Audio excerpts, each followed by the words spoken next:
نام خدا کے جوان ہوئے. جب عباس جوان ہوئے تو عباس نے 20 جوانوں کا دستہ بنایا اور عباس نے ان کو تلوار چلانا اور جنگ کرنا سکھائی تھی. وہ 20 آدمی عباس کی پہلی آواز پر آ جاتے تھے جو پہرے پہ رہتے تھے، اور یہ 20 اپنے دوست جو عباس نے بنائے تھے اس لیے بنائے تھے کہ جب حسین سواری پر آتے اور باہر نکلتے کہیں جانا چاہتے تو اس وقت یہ دستہ حسین کے دائیں بائیں چلتا تھا. آگے آگے عباس، 10 ادھر اور 10 ادھر، اور ان 20 جوانوں کو دیکھ کر تھرا جاتے تھے لوگ. عباس کے بنائے سپاہی تھے، عباس کے بنائے سپاہی تھے. دیکھیں یہ سارے تسلسل ہیں، بچوں کو سمجھانے کے لیے میں بیچ بیچ میں یہ باتیں بتا دیتا ہوں کہ علی کا جو فارم تھا جسے یمبو کہتے ہیں، جو زمین علی نے ہموار کی تھی کہ جہاں بچوں کو بنی ہاشم کو تلوار چلانا، گھوڑے پہ بیٹھنا سکھایا جاتا تھا، اس میدان میں استاد سب کے حضرت مسلم ابن عقیل تھے. حضرت عباس کو بھی حضرت مسلم نے تلوار چلانا سکھائی تھی. علی اکبر، قاسم، اون محمد سب نے حضرت مسلم سے سیکھا تھا، اس لیے کہ علی کے بعد حضرت مسلم سے بڑھ کر کوئی فنون سپہگری نہیں جانتا تھا. تو حضرت مسلم حضرت عباس کے بھی استاد تھے اور بڑے بھائی بھی تھے اور بہنوئی بھی تھے، کئی رشتے تھے. تو اب آپ سوچئے، لیکن علی یہ چاہتے تھے کہ میں دیکھوں کہ عباس نے کہاں تک سیکھا. دیکھیں یہ سب تاریخ ہے، جو بھی لکھ جائیں وہ سن لیا کیجئے، پڑھ لیا کیجئے، لیکن ہمارا عقیدہ یہ ہے کہ ولی کسی سے سیکھتا نہیں.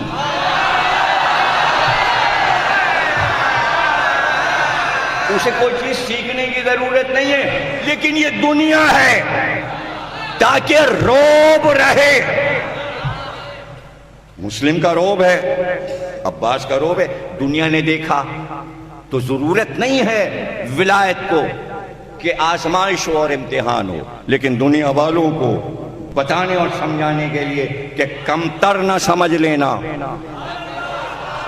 ایک رخ یہ ہے، دوسرا رخ بھی بچوں کو سمجھا دوں.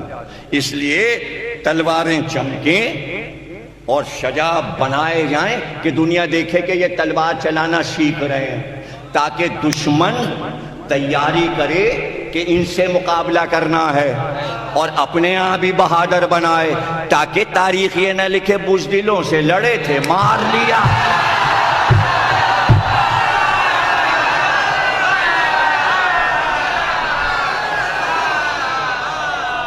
تو ہو سکتا ہے کہ جو لوگ کہتے ہیں علی نے بعد نبی تلوار کیوں نہیں اٹھائی، تو اس لیے نہیں اٹھائی ہوگی کہ کسی نے فنون سپاہگری سیکھے ہی نہیں تھے. علی کس کے سامنے تلوار نکالتے؟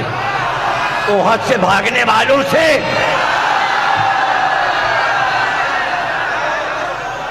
ہاں آپ بتائیے، خیبر سے واپس آنے والوں کے سامنے علی تلوار نکالتے. ہاں جب مذہب آیا تو علی نے بھی تلوار نکالی. عمر ابن عبد بود آیا تو تلوار نکالی. ابھی کوئی سیکھا ہوا ہو اس کو بھی چھوڑ دیجئے. ارے بھئی پڑھے لکھے لوگ، عالم لوگ جو 150 کتابیں پڑھے ہوتے ہیں، دیکھ کے خوش ہو جاتے ہیں کہ اس نے بھی 100 کتابیں پڑھی تبھی بات کرتے ہیں، ورنہ چپ بیٹھے رہتے ہیں. ابھی بات کس سے کریں؟ تو ہر شعبے میں یہی ہوتا ہے. ظاہر ہے ڈاکٹر آپ کو تھوڑی بتائے گا کہ ڈاکٹری کیا ہے. ہاں ایک ڈاکٹر آ جائے پھر دیکھیے کیسے باتیں ہوں گی. یعنی شعبے کا آدمی آ جائے. تو اگر فنون سپاہگری کے شعبے کا کوئی مدینے میں ہوتا بعد رسول تو علی تلوار نکالتے بزدلوں سے لڑتے ہیں کیا؟ کس سے لڑتے علی؟ آپ سمجھ گئے نا. تو اس لیے علی اشارہ کر رہے تھے، بھائی بناؤ اپنے آپ بہادر بناؤ تاکہ پتہ تو چلے ہمارے گھر کے بچے کیسے ہیں. تو اس لیے علی یہ بھی چاہتے تھے کہ ایسا مشہور ہو. تو علی پہرے بھی دیتے تھے، مزدوری بھی کرتے تھے، باغوں کے پہرے دیتے تھے پوری رات، اور علی پہرا ہی دے رہے تھے کسی کے باغ کہ عباس آ گئے، 9 سال کی عمر تھی، اور کہنے لگے بابا اب آپ گھر جائیے، آپ کی جگہ میں پہرا دوں گا، میں پہرا دوں گا۔ کہا عباس پہرا تو دینا، لیکن ایک بات تمہیں سمجھائے دیتے ہیں، اس پہرے میں کوئی باغ کے اندر نہ جانے پائے۔ کہا بابا ایسا ہی ہوگا۔ اور کہا اگر کوئی زبردستی جانا چاہے باغ کے اندر تو اس سے کہنا تلوار نکالے، جنگ کرے، اگر وہ جیت جائے تم سے تو باغ میں چلا جائے، اگر تمہیں زیر کر لے۔ کہا بابا ایسا ہی ہوگا۔ عباس علی کے انداز سے 9 سال کی عمر میں پہرا دینے لگے باغ کا۔ کچھ دیر نہ گزری تھی کہ ایک سوار ہاتھ میں تلوار لیے اور منہ پہ نقاب ڈالے آ گیا۔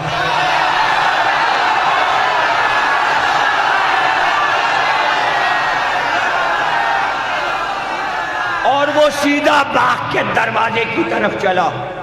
عباس نے وہیں سے للکارا، خبردار میرے بابا نے منع کیا ہے، تو باغ میں نہیں جا سکتا، میں تجھے باغ کے اندر نہیں جانے دوں گا۔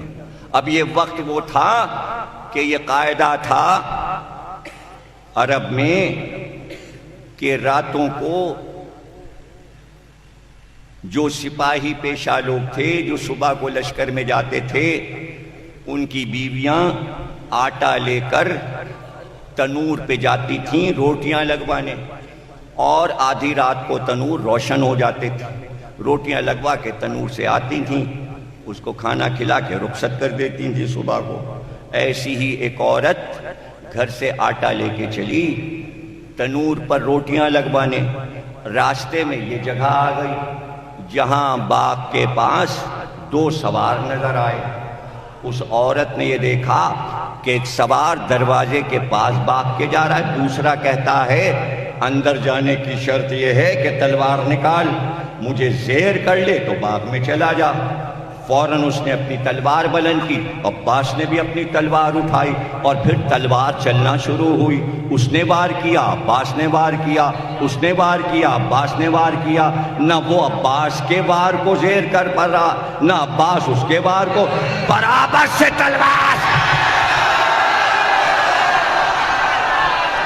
برابر سے تلواریں چلنے لگی، یہاں تک کہ گھوڑے کے سموں سے چنگاریاں نکلنے لگیں اور تلواروں کے وار سے آوازیں نکلنے لگیں، لوہے سے لوہا ٹکرا رہا تھا۔ یہ بھول گئی کہ میں کس کام سے جا رہی تھی، یہ غور سے لڑائی کو دیکھنے لگی۔ کاہے کو اس نے کبھی ایسی لڑائی دیکھی تھی، یہاں تک کہ صبح نمودار ہونے والی ہوئی۔ عورت کو احساس بھی نہیں ہوا کتنا وقت گزر گیا، لیکن اس کے بعد اس نے سوچا کہ یہ تو لڑتے ہی چلے جاتے ہیں۔ پھر اسے یاد آیا میں کس کام سے آئی تھی۔ اب جو تنور پہ گئی، تنور بجھ چکے تھے، روٹیاں لگ چکی تھیں۔ میں آٹے کے گھر واپس آئی، شوہر انتظار کر رہا تھا کہ روٹیاں لگوا کے لائے گی۔ وہیں سے پوچھا روٹیاں لگوا لائی؟ کہا نہیں۔ کہا کیوں؟ کیوں؟ کا راستے میں ایک لڑائی ہو رہی تھی، وہ دیکھنے لگی۔ شوہر کو غصہ آیا، اس نے اپنی تلوار اٹھائی اور کہا میں تجھے قتل کر دوں گا، میں بھوکا بیٹھا ہوں، تو روٹی نہیں لائی۔ جیسے ہی اس کے شوہر نے تلوار کا وار کرنا چاہا، عورت نے بڑھ کے دوسری تلوار اٹھائی۔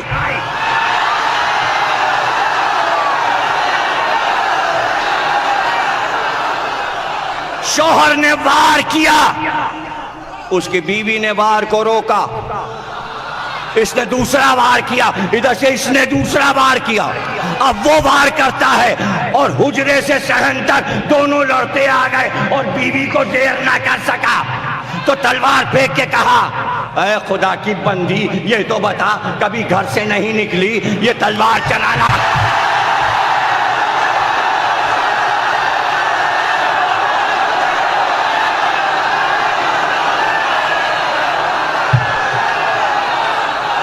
یہ تلوار چلانا کیسے آ گئی؟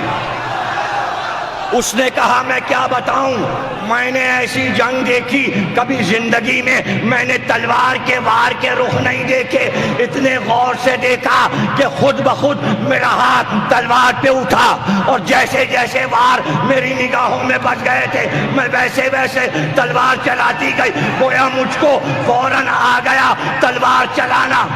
کہا کیسی لڑائی ہے کہ ایک عورت نے بھی سیکھ لیا، ذرا مجھے لے چل، ذرا مجھے لے چل، یہ لڑائی کہاں ہے؟ کہا چل، وہ کوفے کے باہر باغ کے پاس دو سوار لڑ رہے ہیں۔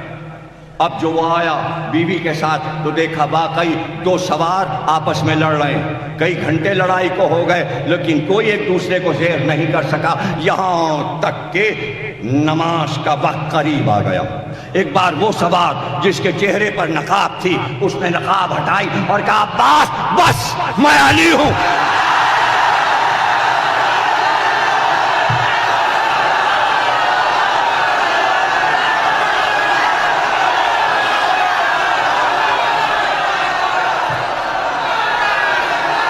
میں علی ہوں۔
پوری مملکت میں مشہور ہو گیا تھا کہ عباس اتنے بہادر ہیں کہ لاکھوں کے لشکر کے لیے اکیلے کافی ہیں، اس لیے کربلا میں اتنا بڑا لشکر بھیجا گیا تھا۔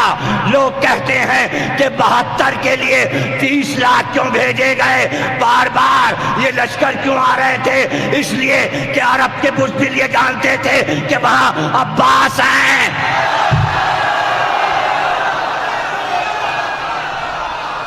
عباس ہیں، وہاں عباس ہیں، اور سب جانتے تھے کہ حسین کے پاس 4 بہادر ایسے ہیں کہ اگر 4 ایک جگہ جمع ہو گئے تو پورا عرب زیر ہو جائے گا۔ ایک محمد حنفیہ تھے، ایک مسلم ابن عقیل تھے، ایک عباس تھے، ایک جناب زینب کے شوہر عبداللہ ابن جعفر تھے۔ یہ چاروں کے چاروں صفین میں، نہروان میں اور جمل میں لڑ چکے تھے۔ پورا عرب چاروں کو لڑتے ہوئے دیکھ چکا تھا، اور ان کو دیکھ کر جسم بہادروں کا تھرا جاتا تھا۔ بڑے بہادر جو میدان جیتے ہوئے تھے وہ علی کے مقابل آتے تو زیر ہو جاتے۔ ایک دن راوی نے علی سے پوچھا، بڑے سے بڑا پہلوان آپ کے مقابل آتا ہے اور وہ آپ کی تلوار سے مر جاتا ہے، اس کا راز کیا ہے؟ کہ سنے گا، سمجھ سکے گا؟ کہ سن، کوئی بھی بڑا سے بڑا پہلوان بہادر سورما جب بھی میرے مقابل آیا تو میں صرف اس پر ایک نگاہ ڈالتا تھا، جیسے ہی میں ایک نگاہ ڈالتا تھا اندر سے اس کا وجود چیخ کر کہتا جا علی کے ہاتھ سے قتل ہو جا۔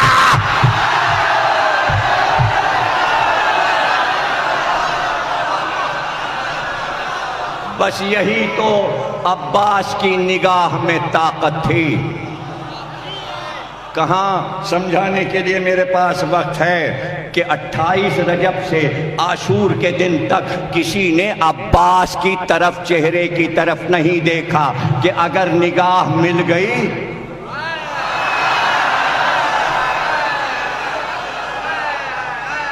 تو گر جائیں گے، 2 ٹکڑے ہو جائیں گے۔ تو کوئی ادھر دیکھ نہیں رہا تھا، خیام حسینی کی طرف نگاہ اٹھا کے نہیں دیکھ رہا تھا 2 محرم سے ابن زیاد ایک خط لکھتا تھا روز ابن سعد کو، اور اس میں لکھتا مجھے ایک بات کا جواب چاہیے، کوئی دوسری بات لکھ دیتا اور خط بھیج دیتا، پھر وہ لکھتا جو بات میں پوچھ رہا ہوں اس کا جواب کیوں نہیں دیتا تو، اس کا جواب کیوں؟ 8 دن اسی میں ہو گئے اور ابن سعد جواب نہ دے سکا، جواب نہیں دے سکا۔ اور وہ کیا سوال تھا ابن سعد کا؟ وہ صرف روز یہ پوچھتا تھا یہ لکھ کے بھیج دے کہ حسین کے جو خیمے لگے ہیں ان کی تعداد کیا ہے۔ 8 دن سے ایک بات عمر سعد نہیں بتا رہا، مشکل کیا تھا؟ باہر نکلتا کہتا 1 2 3 4 5 6 7 8۔ ارے تاریخ نے لکھا کہ عمر سعد جواب کیوں نہ دے پایا؟ اس لیے کہ کسی میں طاقت نہیں تھی کہ حسین کے خیموں کی طرف عباس